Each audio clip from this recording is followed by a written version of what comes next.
میں 24 سال پڑھاتا رہا ہوں. مجھے اس ملک کی جوڈیشری کو پڑھانے کا اعزاز حاصل ہے. میں نے اس ملک کی فوج کو پڑھایا ہے, میں نے اس ملک کے حساس اداروں میں پڑھایا ہے, میں نے خان صاحب اس ملک کے ہر ادارے میں پڑھایا ہے. میرا پہچان میری ٹیچر ہے.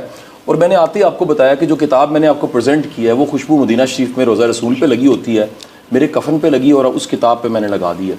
خان صاحب میں اگر اپنے لیڈر سے, اس قوم کے لیڈر سے, خان صاحب سے ایک نصیحت اپنے لیے لینا چاہوں اور فیڈ بیک لینا چاہوں اور یہ پوچھنا چاہوں کہ کیا میرے جیسے ٹیچرز کو بھی سیاست میں آنا چاہیے کہ نہیں؟ دیکھیے قاسم, ایک ایرسٹوٹل کی بڑی فیمس سینگ ہے.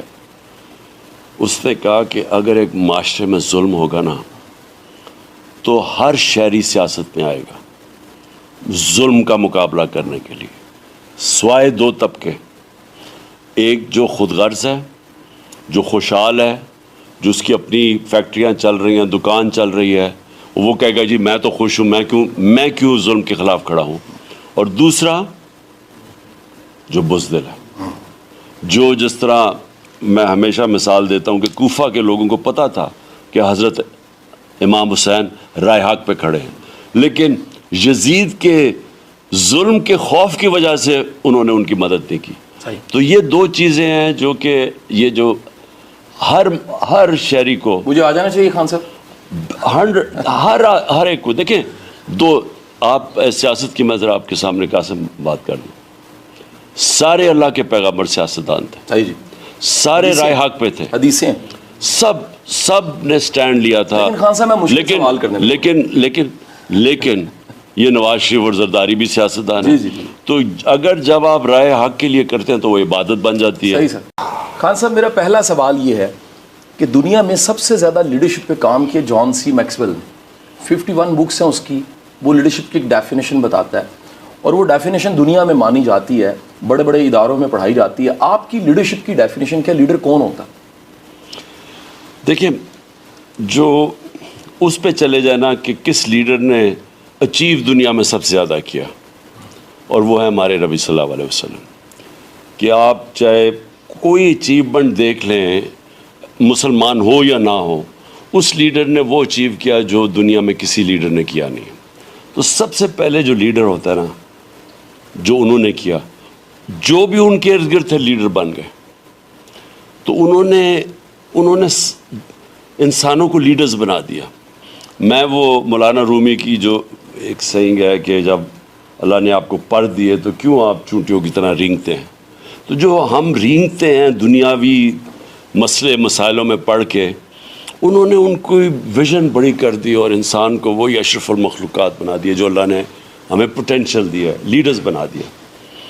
اس کے بعد جو انہوں نے لیڈرشپ کے جو مین پرنسپلز تھے وہ لوگوں کے اندر, وہ جو پرواز اوپر کرنے کے لیے, ایک انسان کو بڑا انسان بنانے کے لیے, لیڈر بنانے کے لیے, جو ایک انسان کی سب سے امپورٹنٹ اس کی ویژن بڑی کر دی.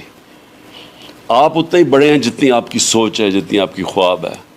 تو انہوں نے انسانوں کو ایک یونیورسل ویژن دے دی.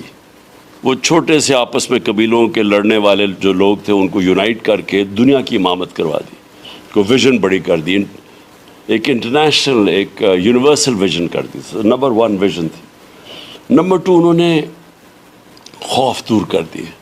لیڈر دلیر ہوتا ہے, بزدل آدمی لیڈر نہیں بن سکتا. تو جو قرآن کی آیت ہے نا کہ جو لوگ ایمان لے آئے میں ان کے خوف دور کر دیتا ہوں. تو یہ جو خوف کا بت ہے وہ توڑ دیا انہوں نے کہ زندگی موت اللہ کے ہاتھ میں, رزق اللہ کے ہاتھ میں, اور پھر عزت ذلت اللہ کے ہاتھ میں. اس سے انسان کے جو خوف ہے نا, یہ مین خوف ہے انسان کے کہ میں فیل ہو جاؤں گا, لوگ مذاق اڑائیں گے, لوگ کیا کہیں گے. جو کیریکٹر اسیسینیشن کیمپین میرے اگینسٹ چلائی لوگوں نے, یہ مخالفین نے, اگر مجھے یہ ذلت کا خوف ہوتا کہ انسانوں کے ہاتھ میں تو میں شاید ڈر جاتا. لیکن یہ میرا ایمان ہے اللہ کے ہاتھ میں, تو کوئی کسی کو یہ آزاد کر دیتا ہے انسان کو. پھر موت یہ بڑا کہ جی مار دیں گے آپ کو, قتل ہو جائے گا, یہ ہو جائے گا, وہ ہو جائے گا. وہ خوف جو ہے نا وہ انسان کو روکتا ہے. تو میں نے دنیا میں جس انسان کو بھی کوئی بڑا کام کرتے دیکھا ہے وہ پہلے اپنے خوف قابو کرتا ہے. خان صاحب ہمارے پاس ایٹم بم ہے, لیکن میں سمجھتا ہوں کہ اس سے بڑا پوٹینشیل 12 کروڑ یوتھ ہے. یہ 12 کروڑ یوتھ کیسے لیڈر بن سکتی ہے؟ کیونکہ خان صاحب دیکھیں آپشنز ہی کوئی نہیں ہے. یہ چند لوگ ہیں اور آپ نے تو یقین کریں پیٹرن چینج کیا ہے اور نئے انداز سے سیاست کی ہے اور ینگ لوگوں کو لے کر آئے ہیں. آپ کیا سمجھتے ہیں 12 کروڑ یوتھ یہ کس طرح سے لیڈر بن سکتی ہے؟ دیکھیے سب سے پہلے یہ جو تھوڑے سے اوپر ہمارے اوپر مسلط کیے گئے ہیں، اس ملک کے جرائم پیشہ لوگوں کو اوپر مسلط کیا گیا، جن کی نہ کوئی اخلاقی معیار ہے، جنہوں نے اچھے برے کی تمیز ختم کر دی ہے، امر بالمعروف جو اللہ کا حکم ہے کہ اچھائی کے ساتھ کھڑے ہو، انہوں نے اچھائی اور برائی میں فرق ختم کر دیا ہے.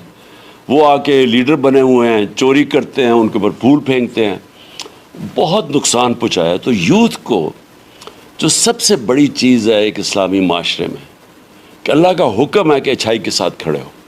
اللہ نے کبھی آپ کو نیوٹرل رہنے